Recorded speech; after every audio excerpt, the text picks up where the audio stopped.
चलिए 10 के दमदार ट्रेड्स में आपका स्वागत है। शेयर में रहेंगे आपके साथ, हमारा साथ दे रहे हैं पिछले शो से आशीष बहेरी और प्रशांत सावंत, साथ ही रचना वैद्य और रुचित जैन भी जुड़ेंगे अपने टॉप ट्रेड्स के साथ।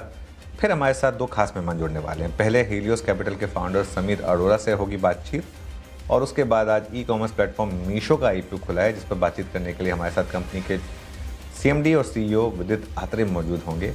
और उसके अलावा एंजल वन में तेज़ गिरावट क्यों हुई ये भी जानेंगे आशीष के साथ। लेकिन पहले एक नज़र जरा आज के मार्केट एक्शन पर। Nifty, bank Nifty, mid cap सभी में अच्छा खासा सेलिंग प्रेशर, और ख़ास तौर से मिड कैप में। निफ्टी चलिए ठीक है, फिर भी अभी 25,950 के आसपास ही है। बैंक निफ्टी में भी करीब करीब 170 पॉइंट की वीकनेस है। मिड कैप में लेकिन वीकनेस बहुत ज़्यादा है, करीब करीब 2.5% नीचे मिड कैप इंडेक्स इस समय आपको ट्रेड करता हुआ दिखाई देगा। स्मॉल कैप का भी ऑलमोस्ट यही हाल है। स्मॉल कैप ने तो खैर पहले भी अंडर परफॉर्म ही किया है, लेकिन अभी भी करीब करीब 1% की गिरावट यहाँ पर, 2.5% की माफ़ कीजिए गिरावट यहाँ पर आपको दिखाई देगी। एडवांस डिक्लाइन खराब है, ऑलमोस्ट 1:2 का है। गिरने वाले स्टॉक्स में सबसे ऊपर है एंजल वन। खराब मंथली अपडेट के बाद 5.5% टूटा स्टॉक, एफएनओ का टॉप लूजर। पीएसयू बैंकों में आज अच्छी खासी प्रॉफिट बुकिंग है। इंडियन बैंक तो कल भी वीक था, लेकिन उसके अलावा पीएनबी यहाँ पर भी, कैनरा बैंक यहाँ पर भी थोड़ी सी आपको वीकनेस नजर आएगी। बैंक ऑफ इंडिया में भी भारत फोर्ज, वो क्लास 8 ट्रक ऑर्डर्स का एक इम्पैक्ट यहाँ पर दिखता हुआ। इसके अलावा और क्या नीचे पीजी इलेक्ट्रोप्लास, आज में हमने मेंशन किया था कि हालांकि रिपोर्ट एसी इंडस्ट्री पर थी, लेकिन उसका डायरेक्ट प्ले पीजी इलेक्ट्रोप्लास था। तो यहाँ पर भी करीब करीब 2% की आपको गिरावट देखने को मिलेगी। जहाँ तक गेनिंग स्टॉक्स की बात है, दो स्टॉक स्टैंड आउट कर रहे हैं। वोडाफोन आइडिया करीब करीब 2% ऊपर, और हिंदुस्तान जिंक करीब करीब 1.5% ऊपर। बिल्कुल, तो ये स्टॉक्स जहां पर थोड़ा डेंट और कहाँ खरीदारी होती हुई नजर आ रही है वो हमने रख दिया सामने। अब ट्रेड्स लेना शुरू कर देते हैं। आशीष भाई तेजी और प्रशांत सावंत जी हमारे साथ मौजूद है पिछले शो से। इस शो में जुड़ रही हैं रचना जी और रुचित जी। रचना जी गुड मॉर्निंग, आपसे शुरुआत करना चाहूंगी। इस वक्त के दो ट्रेड्स क्या होंगे आपके? जी गुड मॉर्निंग। इस वक्त निफ्टी जो है उसके फ्यूचर्स जब तक 26,000 नहीं पहुंचेंगे ना, तब तक ये गिरावट का रुकना थोड़ा मुश्किल है। सो हम कल से शॉर्ट साइड पे थे लास्ट आवर शो से, उसको हम कंटिन्यू करेंगे। कल का हमारा एक काउंटर था दालमिया भारत, उसी को कंटिन्यू करेंगे। एक ट्रेड आज का दालमिया भारत में शॉर्ट रहेगा। यहाँ पे हम 1995 पे अब एसएल ले लेंगे, शॉर्ट साइड पे प्ले करेंगे फॉर टारगेट ऑफ 1970 एंड 1960। तो ये दो टारगेट के साथ दालमिया भारत को शॉर्ट करेंगे। दूसरा काउंटर हम जो कल भी लिए थे, विच वाज चोला फाइनेंस, उसमें भी अगेन यहाँ पे गिरावट कंटिन्यू होने के चांसेस है, और इसको भी हम दोबारा से शॉर्ट साइड पे प्ले कर सकते हैं। अब हम इसमें ऐसा लगा सकते हैं 1705 पे, एंड डाउन साइड पे हमारा टारगेट होगा 1685। ओके, दालमिया भारत और चोला फाइनेंस में शॉर्ट करने की राय फिलहाल। मार्केट क्योंकि प्रेशर में है तो इसी साइड प्ले करना होगा। रुचित जी आप बताएं, गुड मॉर्निंग, स्वागत है आपका कार्यक्रम में। आपके कौन से दो ट्रेड्स होंगे और किस साइड होंगे? जी very good morning. Well short side पे बंधन बैंक में एक बिकवाली करने की सलाह रहेगी। सो प्राइमली हम ये देख रहे हैं क्योंकि मार्केट का मोमेंटम थोड़ा वीकनेस की साइड है, तो ऐसे स्टॉक्स जो रीसेंट मार्केट के अपमूव में भी वीक रहे थे, वहां पे वीकनेस और बढ़ रही है। सो आई थिंक वो ट्रेंड के कंटिन्यूएशन के साइंस है। तो बंधन बैंक देखें तो with in the banking space एक अंडर परफॉर्मर रहा है। सो ये डाउन ट्रेंड और कंटिन्यू रह सकता है। करंट लेवल्स पे बंधन बैंक के फ्यूचर्स में शॉर्ट पोजीशंस बनाने की सलाह रहेगी, 152 के ऊपर स्टॉप लॉस रख के, और 143 के आसपास के टारगेट्स नो बंधन बैंक में ये फ्यूचर्स में एक्सपेक्ट कर सकते हैं। और एक ट्रेड मेरा बाय साइड पे भी है, यहाँ पे कैनफिन होम्स खरीदारी की सलाह रहेगी। रिस्पेक्टिव मार्केट मूव यहाँ पे एक हाई टॉप हाई बॉटम का स्ट्रक्चर ऑफ लेट ये स्टॉक में बना है, जो अभी भी इंटैक्ट है। इनफैक्ट आज देखेंगे तो ऐसे मार्केट में भी ये स्टॉक में एक अच्छे वॉल्यूम्स के साथ में मोमेंटम है। और कल परसों लास्ट दो ट्रेडिंग सेशंस जो पूरे दिन में वॉल्यूम हुए थे, वो ऑलरेडी आज नो फर्स्ट 45 मिनट्स में क्रॉस हो गए। सो एक तो मार्केट के अगेंस्ट ये स्टॉक स्ट्रेंथ दिखा रहा है और वॉल्यूम्स काफी स्ट्रांग है। सो आई थिंक ये काफी अच्छे साइंस है। 900 के नीचे स्टॉप लॉस रख के कैनफिन होम्स में खरीदारी की सलाह है 955 के टारगेट्स के लिए। ओके चलिए, तो ये इस समय आपके लिए फ्रेश दो ट्रेड्स। अब चलते हैं आशीष बहेती के पास। आशीष जी आपके समय के दो ट्रेड्स। जी अनुज जी, पहला तो शॉर्ट कॉल रहेगा नुवामा में। नुवामा हमें लग रहा है कि एक कल 20 डेमा तोड़ा था और आज वापस इसमें फॉलो थ्रू सेलिंग काफ़ी अच्छी देखने मिल रही है, और ऐसे भी सेक्टर में भी पूरी सेलिंग इसमें बनी हुई है, तो यहाँ पे बिकवाली की जा सकती है। जो स्टॉप लॉस इसमें मेंटेन करना है वो है 7,300 का एसएल मेंटेन करें शॉर्ट के लिए, नीचे में 7,000 और 6,900 तक की टारगेट के लिए इसमें बिकॉली की जा सकती है। दूसरा जो स्टॉक में अच्छा लग रहा है वो हिंदुस्तान जिंक, गिरते हुए मार्केट में भी इसमें अच्छी स्ट्रेंथ बनी हुई है, तो 495 का स्टॉप लॉस लगाकर यहाँ खरीदारी की सलाह रहेगी 510 और 520 तक के टारगेट्स के लिए। ओके, चलिए अब प्रशांत जी के पास चलते हैं। प्रशांत जी, आपकी 2 ट्रेड इस समय की। तो अनुज जी, फर्स्ट पिक होगा पिडलाइट, और ये अगर हम देखें तो एक बेस फॉर्मेशन और जस्ट 20 डेमा स्लोपिंग अपवर्ड्स हो रहा है, तो 1478-69 के आसपास बाय करने की सलाह होगी। स्टॉप लॉस रखेंगे 1460, 1460 स्पॉट लेवल। यहाँ से मैं टारगेट एक्सपेक्ट कर रहा हूँ 1515, 1520, 1520 के आसपास। नेक्स्ट पिक्स होगा एक स्ट्रॉन्ग स्टॉक जिसने डिप लेके थोड़ा कंसोलिडेट किया है, वो होगा एमसीएक्स। ये करीबन 10,190 के आसपास ट्रेड कर रहा है। मेरा यहाँ पे स्टॉप लॉस होगा करीबन 10,050 के आसपास, 10,050। मैं टारगेट एक्सपेक्ट कर रहा हूँ ऑलमोस्ट 10,500, 10,500 का। ओके, चलिए ये इस समय की आपके लिए ट्रेड्स। आप एक काम करते हैं, थोड़ा आगे बढ़ते हैं और थोड़ा मार्केट के लॉन्ग टर्म टेक्सचर की बात करते हैं। हमारे साथ हीलियोस कैपिटल के फाउंडर समीर अरोड़ा जुड़े हैं, उनसे बातचीत करेंगे। समीर जी, गुड मॉर्निंग। ये मार्केट ऑल टाइम हाई तक गया, शानदार जीडीपी के नंबर्स आए, लेकिन लास्ट 3 दिन में वापस गिरा और वापस एफआई की सेलिंग ज़बरदस्त तरीके से पिकअप हो रही है और मिड कैप और स्मॉल कैप में खास तौर से काफ़ी सेलिंग है। आप कैसे देख रहे हैं मार्केट के इस रीसेंट मूव्स को? तो लास्ट फ्यू डेज में आई एम सरप्राइज कि इतने ज्यादा क्यों करेंसी और उसको बोथ मार्केट को गिराया जा रहा है। बट इन जनरल मेरा व्यू ये था कि क्योंकि इस साल इंडिया ने काफी अंडर परफॉर्म किया है, लेकिन अक्टूबर 1 से इंडिया ने आउट परफॉर्म करना शुरू किया। आज के बाद भी, आज की ये जो रेड स्क्रीन को देखें भी, उसके बाद भी इंडिया अक्टूबर से would be up more than US and Asia and emerging markets and China. तो मुझे लगा था कि जो रिलेटिव इंडिया की अंडर परफॉर्मेंस है वो अब ठीक हो रही है, बट एब्सोल्यूट में India is not really shining. और उससे वो साइकिल चलती रहती है, या तो ट्रम्प डील के कारण है या क्या इशू है एग्जैक्टली। बट अभी के लिए आई एम ऑल्सो सरप्राइज कि इतनी नेगेटिविटी क्यों हो गई सडनली। ओके, तो आप नेगेटिविटी का फ़ायदा उठा रहे हैं या फिर इस समय थोड़ा सा लॉन्ग शॉट में थोड़ा शॉर्ट की तरफ आ रहे हैं आप? नहीं जी, हम मोस्टली फायदा उठाने की कोशिश कर रहे हैं, बिकॉज द थिंग, 3-4 चीजें हैं which make, and I can tell you because जैसे हमारा एफआई अकाउंट में we had a very big inflow this on December 1।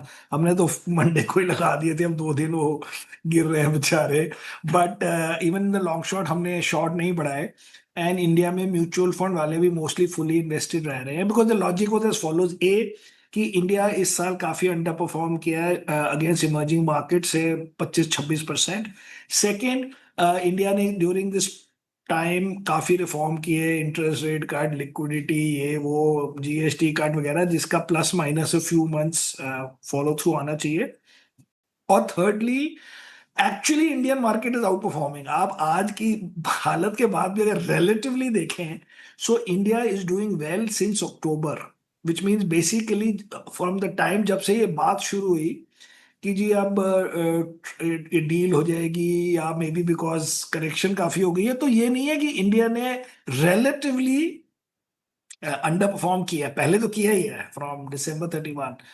And then you can say कि अगर ये थोड़ा सा भी ट्रम्प का वो हो गया, तो अब नए साल में आप कह सकते हैं कि ये सब चीजें will help us. And also even now अगर आप सोचें कि FII फ्लो, सो अक्टूबर और up to November they were sort of positive, 1-2 billion, negative नहीं थे। अब लास्ट 2-3 दिन में फिर नेगेटिव हो गए हैं, तो अब पता नहीं क्यूमुलेटिव क्या हुआ है, बट जनरली अब जीरो इश टाइप नंबर है अगर आप अक्टूबर नवंबर एंड ये जो 1-2 दिन ऑफ दिसंबर लें। तो इसलिए मुझे लगता है कि एंड गेम में है, लेकिन अब वो हो नहीं रहा। तो हर आज सुबह आके लगता है कि क्यों इतना इतना क्यों मारा जा रहा है हमारे को, ऑल्दो सारे वर्ड को ही मार रहे हैं अगर आप ऐसे देखें तो।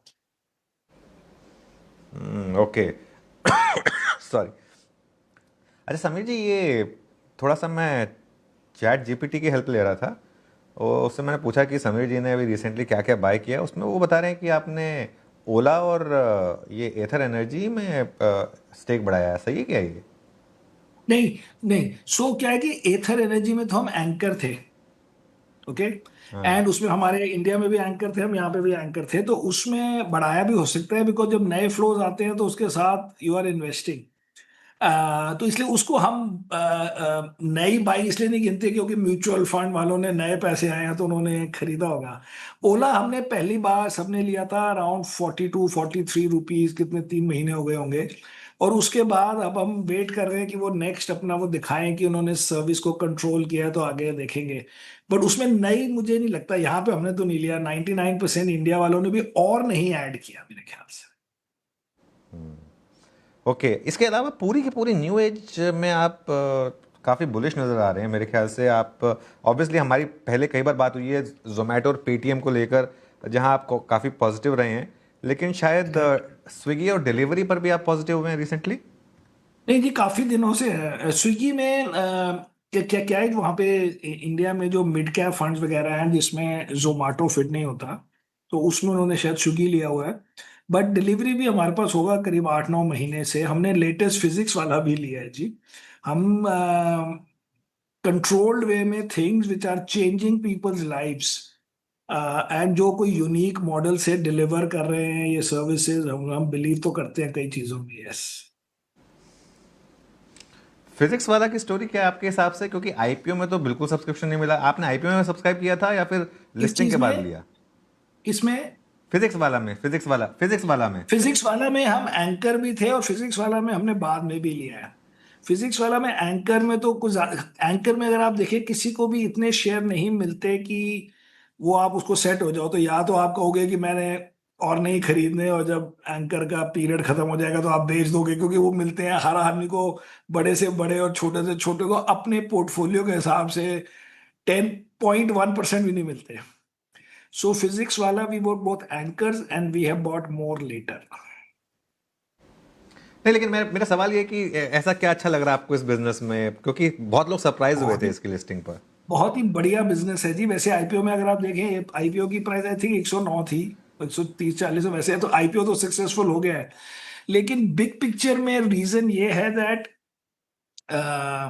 दी जो ऑनलाइन बिजनेस है जिसमें आप खाली 4,000 रुपए साल के ले रहे हैं, उसके लिए आपके कुछ 40 लाख लोग तो आपको उसके पैसे दे रहे हैं, और अब आप जा रहे हो ऑफलाइन। लेकिन इतने एग्जाम्स होते हैं, वो पुलिस का एग्जाम होता है, वो टीचर का एग्जाम होता है, वो आईएएस का एग्जाम होता है, लाखों एग्जाम है।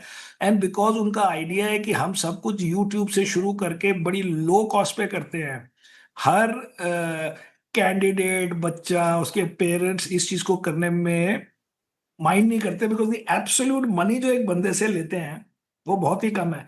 और एंड में मार्जिन अगर आप पुराने बिजनेस की देखें which is just the online, ये आईआईटी नीट फीड टाइप, तो 45% मार्जिन होता है, जो होना ही है क्योंकि आपने फिजिकल को अवॉइड कर दिया। अब उसमें आप कुछ सिलेक्ट चीजों में फिजिकल में जा रहे हैं।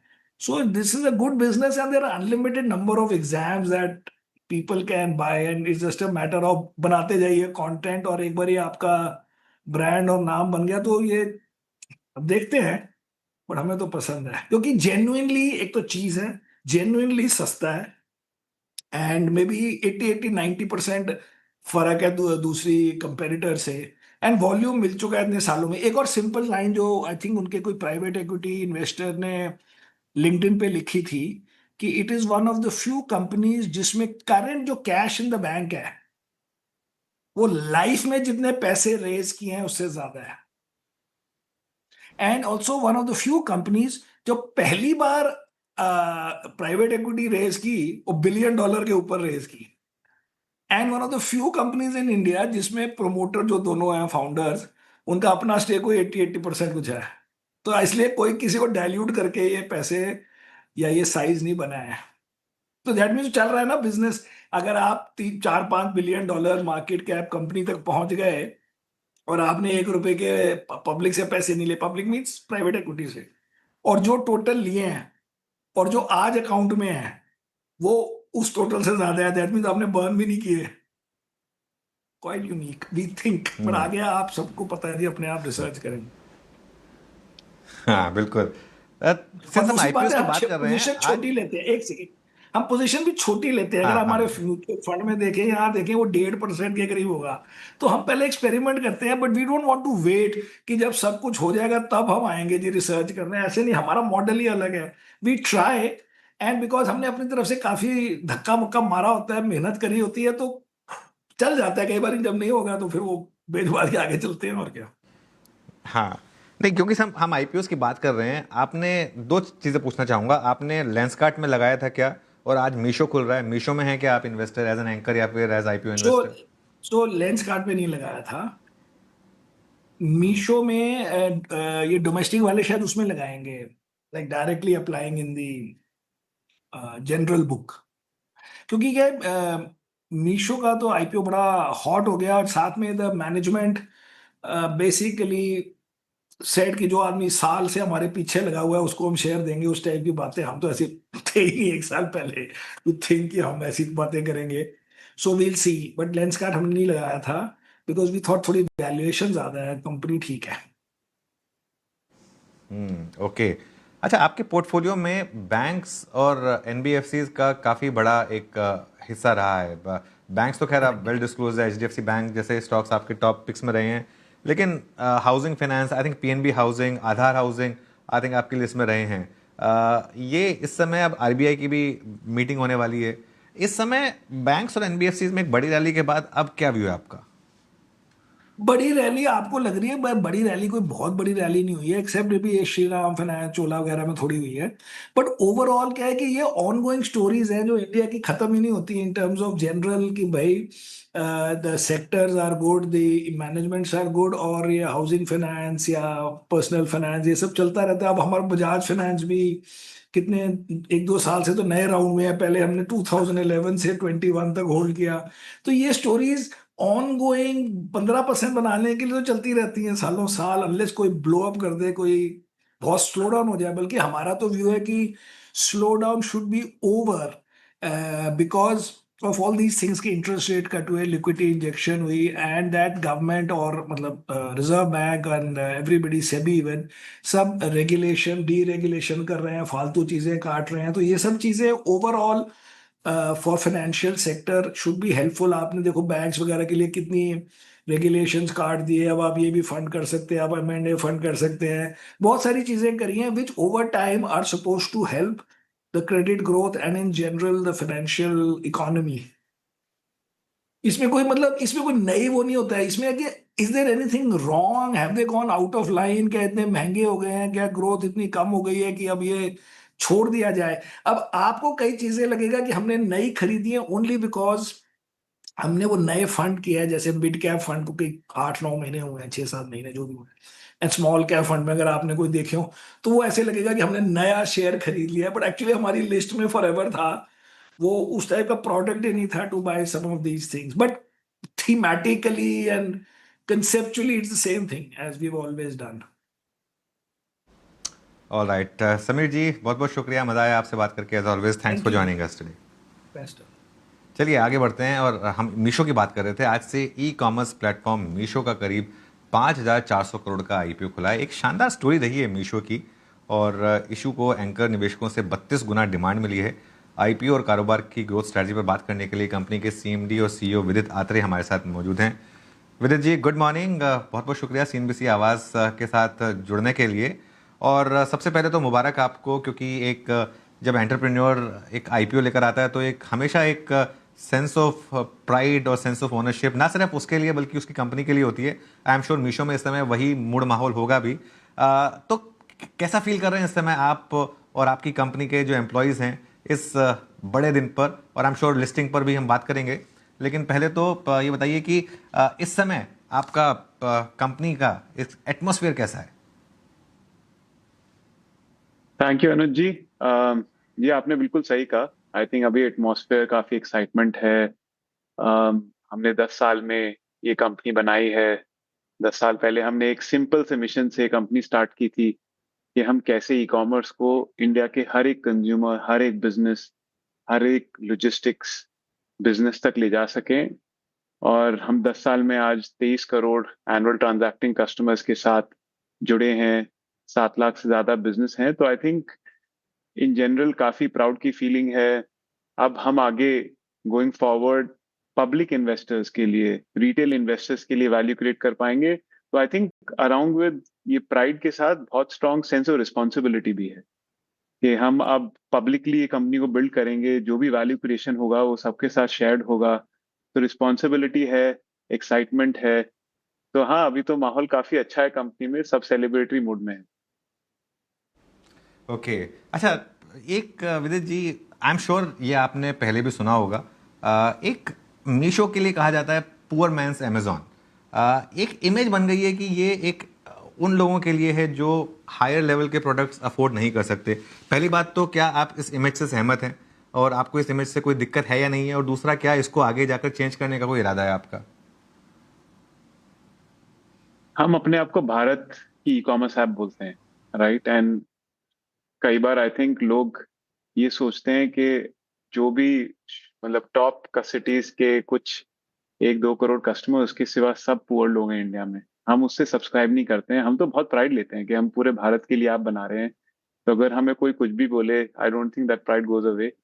हमारे लिए काफी इंपॉर्टेंट चीज है। अगर आप देखें, आज भी टॉप 8 सिटीज से 3 करोड़ कस्टमर एनुअली हमसे खरीदते हैं। तो काफी ज्यादा कस्टमर बेस, ये 3 करोड़ तो काफी एप्स, अगर आप देखेंगे इवन पब्लिकली लिस्टेड कंपनीज के टोटल कस्टमर से ज्यादा है।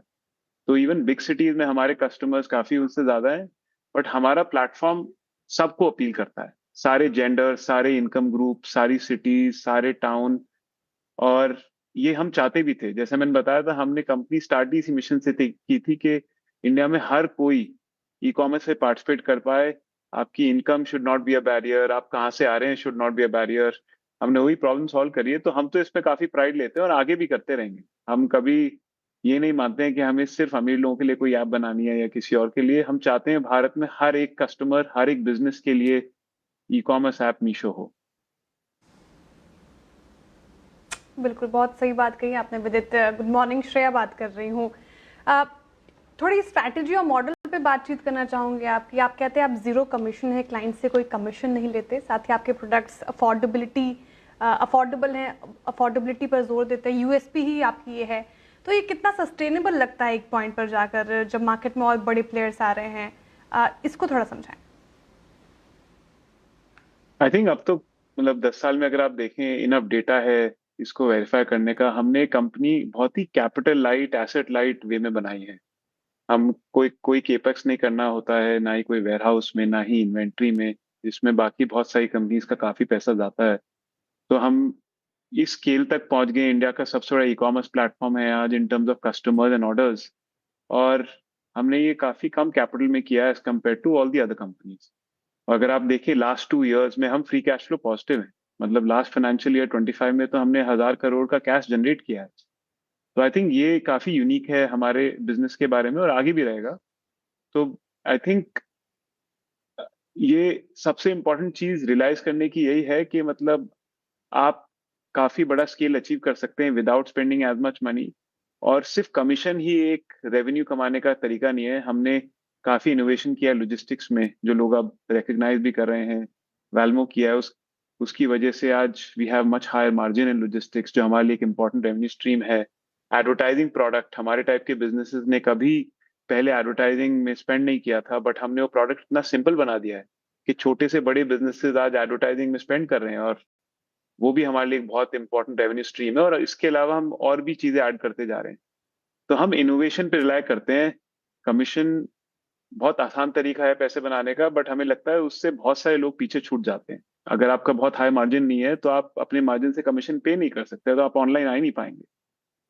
तो आई थिंक आगे भी हमने अभी तक दिखाया है कि commission is not the most important thing.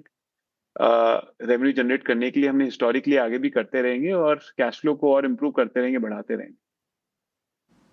बिल्कुल, आपका कैश फ्लो बिल्कुल इंप्रूव हो रहा है। मैं दो चीज़ें पूछना चाहूँगा आपसे। अगर आप कमीशन नहीं चार्ज करते हैं, वेल्मो की आपने बात की, ऑब्वियसली वो एक सोर्स ऑफ रेवेन्यू है। उसके अलावा दूसरा सोर्स ऑफ रेवेन्यू क्या है? और FY25 में आपका लॉस था 3,900 करोड़ का। पाथ टू प्रॉफिटेबिलिटी क्या रहेगी आपकी यहाँ से? तो अगर आप देखें, हमारे जो आज के दो सबसे बड़े रेवेन्यू स्ट्रीम्स हैं, एक है लॉजिस्टिक्स। तो लॉजिस्टिक्स में आई थिंक खास बात ये है कि जैसे आपकी वॉल्यूम बढ़ती जाती है, आपको काफी ऑपरेटिंग लेवरेज मिलता है, राइट? वो लॉजिस्टिक्स तो पूरा वॉल्यूम का बिजनेस है। आप जितनी चीजें फिल कर पाएंगे उतनी कॉस्ट कम होती जाती है। तो जैसे हमारी वॉल्यूम बढ़ती रहेगी, उस पर हमें काफी ऑपरेटिंग लेवरेज आएगा। तो this will be a big contributor. Second is advertising. हमारे सेलर्स आज प्रमोट करते हैं अपने प्रोडक्ट्स हमारी ऐप पर, और जब भी वो प्रमोट करते हैं हमें रेवेन्यू मिलता है। तो आप देखिए जैसे जैसे प्लेटफॉर्म बड़ा होता जाएगा और सेलर्स आएंगे और कंपटीशन आएगा, तो sellers want to like buy ads and come on top. वो चाहते हैं कि और ऊपर आए, उनकी विजिबिलिटी और बढ़े, कस्टमर्स उनको और देखें और खरीदें। तो एडवर्टाइजिंग का पुल भी बढ़ता जाता है। तो ये दोनों रेवेन्यू स्ट्रीम में काफी, जिसको बोलते हैं ना कि एक्सपोनेंशियल ग्रोथ, वो होती रहेगी जैसे हमारा बिजनेस बढ़ेगा। बट इसके अलावा हम और रेवेन्यू स्ट्रीम्स ऐड कर रहे हैं। जैसे हमने रिसेंटली एक फाइनेंशियल सर्विसेज प्लेटफॉर्म लॉन्च किया है, यहाँ पे हमारे सेलर्स और कंज्यूमर्स को फाइनेंशियल सर्विसेज प्रोडक्ट्स मिल सकते हैं फ्रॉम एनबीएफसी पार्टनर्स। अगर आप देखें ग्लोबली सबसे बड़ी वैल्यू ई कॉमर्स कंपनीज ने काफी बड़े बड़े फाइनेंशियल सर्विसेज बिजनेसेस बनाए हैं, ये सारी जगह, जैसे China, South East Asia, South America. क्योंकि जब आप इतना बड़ा प्लेटफॉर्म हो जाते हैं, आपके पास काफी डेटा है ऑन कस्टमर्स एंड बिजनेसेस जो और किसी के पास डेटा नहीं है, तो आप उसको यूज करके ये सब प्रोडक्ट्स ऑफर कर सकते हैं। तो ये अभी काफी अर्ली स्टेज पे है, बट वो बहुत प्रॉमिसिंग है। Over time can become a large revenue stream Meesho के लिए भी। इसके अलावा कंटेंट कॉमर्स बिजनेस 2 साल पहले ही स्टार्ट हुआ है, काफी अर्ली है, बहुत फास्ट ग्रोइंग है। आज उसमें हम कोई टेक रेट चार्ज नहीं करते हैं, वो भी हमारे पास एक ऑप्शन है ओवर टाइम। सो हमारे पास in terms of levers, revenue levers काफी हैं। जैसे हमने बताया कि अभी हम ग्रोथ फेज में हैं, काफी ग्रोथ में फोकस करते हैं। तो जैसे हमारी कॉस्ट कम होती रहती है लॉजिस्टिक्स में, हम आज भी प्रॉफिटेबिलिटी एक्सपैंड कर सकते हैं। बट आज हम क्या करते हैं कि मोस्टली वो वैल्यू कस्टमर्स को वापस पास ऑन करते हैं और प्रोडक्ट्स अफोर्डेबल बनाते हैं और कैटेगरीज अफोर्डेबल बनाते हैं, ताकि ये कस्टमर बेस और अच्छे से ग्रो करते रहे। अगर आप देखें first 6 months of this year, हमारा ऑर्डर्स 53% से ग्रो किया है, right, which is very high on a large base. तो अभी तो focus because expanding the market को और बड़ा बनाने में, इसलिए we are not very focused on expanding profitability the most. But over time जैसे हम steady state customer, steady state frequency पे पहुंचेंगे, then we will start to maximize profitability over time. Okay, interesting with it. आपने कहा कि financial services platform भी बना रहे हैं, वहाँ पे भी आप प्रोडक्ट्स देंगे, कंटेंट कॉमर्स बिजनेस है, तो काफ़ी आप एक्सपैंड कर रहे हैं। लेकिन क्योंकि मेरा पहला सवाल ई कॉमर्स को लेकर था, आपकी एक्सपेंशन को लेकर था, अब क्योंकि आप कस्टमर्स को पढ़ते होंगे, उनकी साइकोलॉजी को समझते होंगे, अब जिस तरीके से क्विक कॉमर्स आ रहा है मार्केट में, ब्लिंकिट में प्रोडक्ट्स 5 मिनट्स में, 10 मिनट्स में डिलीवर हो जाते हैं, वैसे ही मिंत्रा नाउ लॉन्च कर दिया है, अमेजोन में भी आ जाता है, नाइका नाउ भी आ गया है। तो आपने सोचा है मीशो नाउ लाने का, और क्या सेम डे डिलीवरी ऐसे अप्रोच हो सकती है आपकी? अभी तो हमारा काफी फोकस अफोर्डेबिलिटी पे ही है और आगे भी कुछ सालों में अफोर्डेबिलिटी पे रहेगा। अगर आप देखें, भारत एक इमर्जिंग मार्केट है और बाकी अब दुनिया में सारी इमर्जिंग मार्केट्स देखें, जैसे मैं बता रहा था, China, South East Asia, South America, इन सब मार्केट्स में जो सबसे बड़े ई कॉमर्स मॉडल्स हैं वो अफोर्डेबिलिटी या वैल्यू में फोकस्ड है, सिर्फ कन्वीनियंस में नहीं है। तो 150 करोड़ भारतीयों का सबसे बड़ा प्रॉब्लम आज यही है कि वो लिमिटेड इनकम में बहुत कुछ करना चाहते हैं, उनके बहुत एस्पिरेशंस हैं, बहुत ड्रीम्स हैं। हमारा गोल ये है कि हम उनको और अफोर्डेबल करते जाएं ताकि वो अपने सारे ड्रीम, सारी एस्पिरेशंस फुलफिल कर पाएं। और इसमें अभी और काफी जूस है, मतलब जैसे सिर्फ 23 करोड़ कस्टमर है और हम काफी लोगों तक जा सकते हैं, काफी कैटेगरीज हमने अभी तक ऐड भी नहीं करी हैं, उनको डाल सकते हैं। तो हमारा फोकस अगले 5 से 10 साल अफोर्डेबिलिटी पे रहेगा। ये काफी बड़ा मार्केट है, इंडिया में देखें, बाहर देखें, ये क्विक कॉमर्स पिछले 3-4 साल से आया हुआ है, बट अगर आप देखें हमारी ग्रोथ इज ओनली एक्सेलरेटिंग और बढ़ी रही है। तो ऐसा नहीं है कि like people are comparing, most people want affordability, उनको और अफोर्डेबल सामान चाहिए और उसी पे हम फोकस रहते हैं और आगे भी रहेंगे। ओके, अच्छा एक बात बताइए, आपके फर्स्ट हाफ में 64% ऑर्डर्स आपने वेलमो से डिलीवर कराए, ये नंबर बढ़ेगा या घटेगा? और दूसरा सवाल मेरा, वेलमो as a stand alone entity profitable है या उसके अगर कुछ अगर आप नंबर्स हमें दे सके तो? अभी तो again I can't disclose anything जो हमारे आरएसपी में नहीं है, बट अगर आप देखें वेलमो और ओवरऑल लॉजिस्टिक्स हमारे लिए प्रॉफिटेबल रहा है हमेशा से, कंट्रीब्यूशन मार्जिन हमेशा से पॉजिटिव रहा है और कंट्रीब्यूशन मार्जिन में लॉजिस्टिक्स यानी कि वेलमो प्लस एडवर्टाइजिंग दोनों का कंट्रीब्यूशन है। सो वो हमेशा से रहा है, आगे भी रहेगा। हमारा भी फोकस उस प्रॉफिट को बढ़ाने का नहीं है, जो भी हमारी सेविंग्स आती जाएंगी हम वो कस्टमर्स को पास ऑन करते रहेंगे।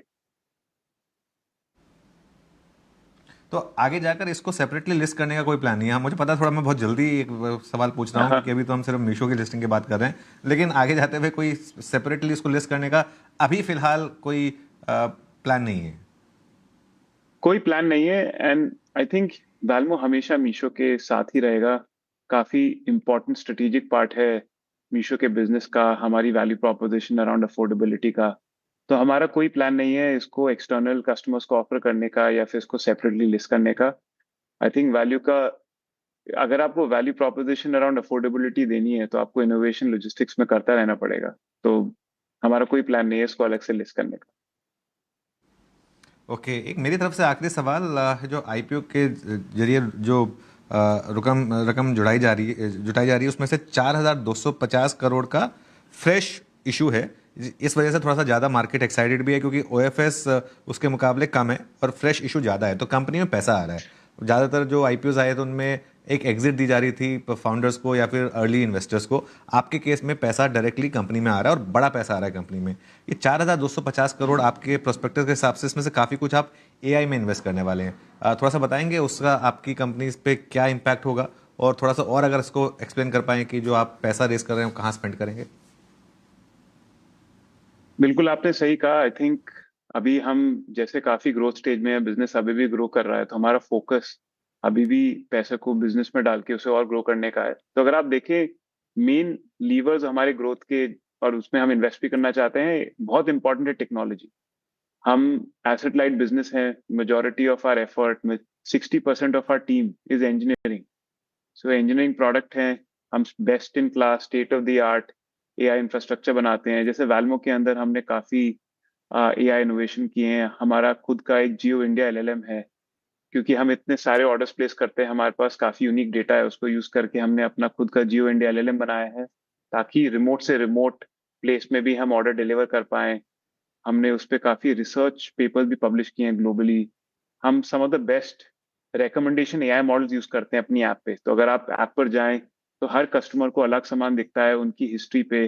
तो हम उसके लिए काफी best in class AI model use करते हैं, उसमें काफी इन्वेस्टमेंट करने वाले हैं। हमने अपना काफी customer support including voice AI पे मूव कर दिया है। तो हमारे काफी इन्वेस्टमेंट इस पे रहेंगे और आगे भी चलते रहेंगे। अगर आप देखिए इंडिया काफी मल्टीभाषी है और हमारा गोल है कि इंडिया में हर किसी को सर्व करने का। एआई में जो इम्प्रूवमेंट्स आए हैं, हम वॉइस एजेंट्स बना सकते हैं इन एवरी लोकल लैंग्वेज, जो हमारा एक बहुत बड़ा फोकस एरिया है, ताकि और कस्टमर्स जल्दी ऑनलाइन आ सकें। तो एआई और टेक काफी बड़ा फोकस एरिया है। हमारा कस्टमर बेस अभी भी काफी अच्छे से ग्रो कर रहा है। 23 करोड़ कस्टमर एनुअली ट्रांजैक्टिंग है, बट अगर आप देखें ईयर ऑन ईयर ग्रोथ उस पर भी अराउंड 30% प्लस है। तो इसलिए हमारा बड़ा फोकस अभी भी है कि कस्टमर बेस को एक्सपैंड करते रहें। तो कुछ यूजर प्रोसीड्स ब्रांड बिल्डिंग और मार्केटिंग में जाएगा ताकि ये नंबर कंसिस्टेंटली बढ़ता रहे और कस्टमर्स प्लेटफॉर्म पर आए। इसके अलावा I think some of the money will go to general corporate purpose. उसमें हम देखेंगे कि कुछ एक्विजिशन अपॉर्चुनिटीज भी हैं ताकि हम बिजनेस थोड़ा और जल्दी ग्रो कर सकें। जो हमारे फोकस एरियाज हैं उसमें अगर जल्दी कैपेबिलिटीज ऐड कर सकते हैं तो वो भी हम इवैल्यूएट करते रहेंगे। ऐसा हमारा कोई टारगेट अभी क्लियर नहीं है, but anything which is align to our mission उस पर हम फोकस करते रहेंगे। तो ये काफी बड़े एरियाज रहेंगे फोकस पे for the next coming years, and that's where most of these proceeds will go. Okay, चलिए तो आपको ऑल द बेस्ट। अच्छा विदित, एक बात बताइए, अब 2 साल बाद अगर मैं आपका इंटरव्यू करूंगा तो क्या मैं इंडिया की टॉप प्रॉफिट मेकिंग कंपनीज के सीईओ से बात कर रहा हूँ? आई थिंक 2 साल, अगेन मैंने जैसे आपको बताया, हम एक लॉन्ग टर्म व्यू लेते हैं। अब वो 2 साल है, 5 साल है, I think definitely if you take a long term view, ये ट्रू है। हमारे एस्पिरेशन बहुत बड़े हैं। अगर आप देखेंगे हम 10 साल में जीरो से सबसे बड़ा e commerce platform in terms of orders और ट्रांजैक्टिंग कस्टमर्स आ गए हैं। तो एज अ कंपनी हमें हमेशा से एस्पिरेशन काफी बढ़ा रहा है, मिशन काफी बढ़ा रहा है, तो आगे भी रहेगा। बट हम बहुत शॉर्ट टर्म गोल्स नहीं लेते हैं। हमने भी देखा है कि कई बार कंपनीज 1 या 2 साल के गोल के चक्कर में अपना लॉन्ग टर्म एस्पिरेशन या फिर लॉन्ग टर्म अपॉर्चुनिटी में कॉम्प्रोमाइज करते हैं। हम एज अ कंपनी वो कभी नहीं करेंगे। तो अगर शेयर होल्डर जो कि लॉन्ग टर्म में काफी वैल्यू लाना चाहते हैं, हम उनके लिए कंपनी बना रहे हैं।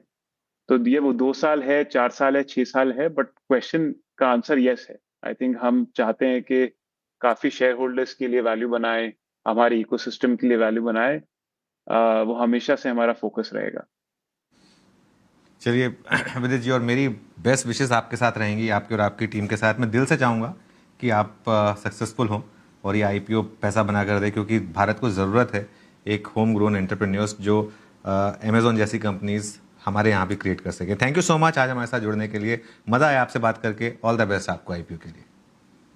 थैंक यू अनुज जी। चलिए, ये बात हो गई मीशो की।